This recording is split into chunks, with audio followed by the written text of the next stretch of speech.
Assalamualaikum warahmatullahi wabarakatuh. Tuan-tuan dan puan-puan yang dirahmati oleh Allah SWT sekalian, InsyaAllah pada hari ini kita akan berkongsi sedikit tentang akhlak dan peribadi Rasulullah SAW.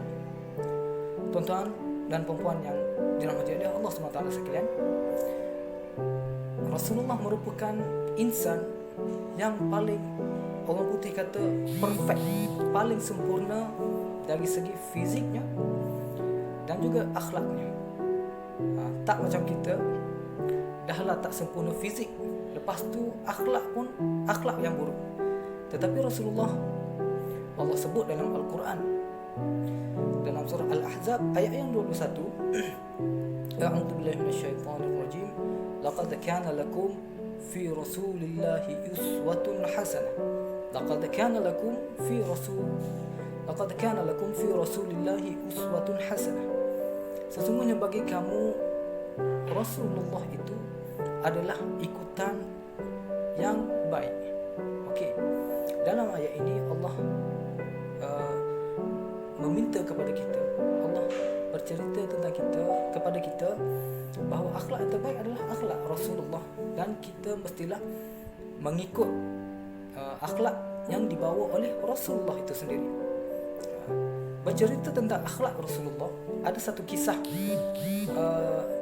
yang popular dalam kalangan kita, iaitu tentang kisah Rasulullah dengan pengemis Yahudi yang buta. Baiklah, di kota Madinah, di kota Mekah, terdapat seorang pengemis Yahudi yang buta, tua pula tu. Setiap hari dia akan duduk di penjuru pasar dan meminta bantuan, meminta sedekah lah orang kata. Setiap hari Rasulullah akan datang, pergi menyuapkan makanan, sedikit makanan kepada perempuan tua itu. Dan apa yang mengejutkan adalah apabila setiap kali Rasulullah SAW suap makanan, bagi dia makan, dia akan bercerita tentang Nabi Muhammad, bercerita buruk tentang Nabi Muhammad. Dia akan mencaci maki Nabi Muhammad SAW, padahal dia tak tahu yang menyuapkan makanan kepada dia itu adalah Rasulullah sendiri.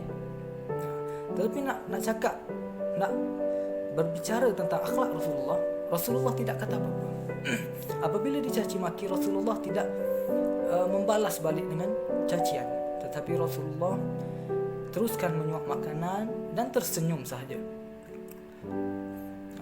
Nak dijadikan cerita, apabila Rasulullah SAW wafat, yang menggantikan baginda adalah Umar Al-Khattab, Sayyidina Umar Al-Khattab, untuk memberi makan kepada wanita tadi.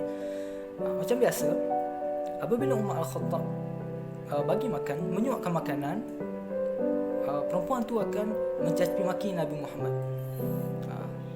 Tetapi sifat Umar dengan Nabi Muhammad itu berbeza. Umar lebih kepada ketegasan dan tidak boleh langsung dengar Nabi Muhammad dicaci maki. Itu sifat Umar Al-Khattab. Jadi apabila Umar terganggu emosinya, kita kata marah dengan cacian, maka dia tanya kepada perempuan tu, "Wahai perempuan tua, kamu tahu tak yang selama ini menyuapkan kamu siapa dia?" Perempuan tu cakap, "Aku tidak tahu."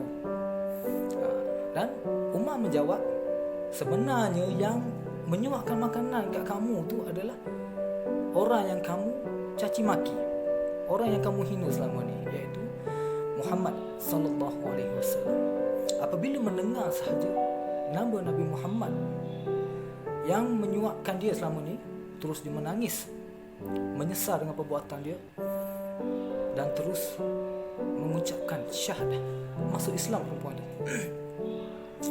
Melalui kisah ini kita dapat ambil iktibar bahawa antara akhlak Rasulullah SAW yang terpuji adalah membalas keburukan dengan kebaikan.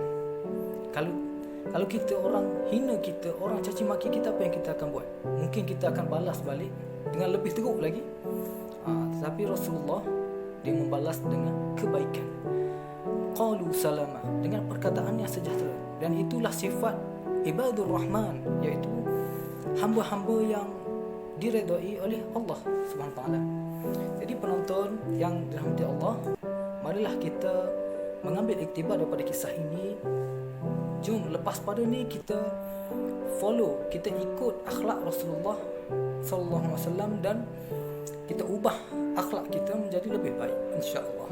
Wabillahi taufiq wal hidayah. Assalamualaikum warahmatullahi wabarakatuh.